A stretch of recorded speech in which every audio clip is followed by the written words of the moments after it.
రమణ కాలనీలో ఉన్నటువంటి వెంకటేశ్వర స్వామి దేవాలయం భక్తులతో చాలా కోలాహలంగా ఆనందోత్సాహాల మధ్యన శ్రీవారిని దర్శనం చేసుకుంటూ ఉన్నారు.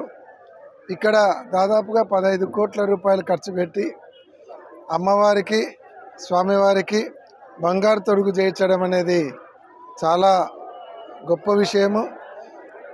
వేరే స్టేట్స్ నుంచి తయారు చేసే వాళ్ళు ఇక్కడే ఉండి ఇక్కడనే తయారు చేసి ఈరోజు అమ్మవారిని స్వామివారిని చూస్తూ ఉంటే నిజంగా సువర్ణ వెంకటేశ్వర స్వామి సువర్ణ లక్ష్మీదేవి లాగా ఈరోజు మెరిసిపోతూ ఉన్నారు.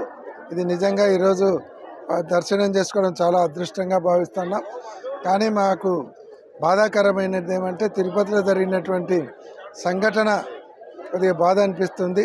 వాళ్ళ ఆత్మకు కూడా శాంతి కలగాలని కూడా భగవంతుణ్ణి ప్రార్థిస్తున్నాను.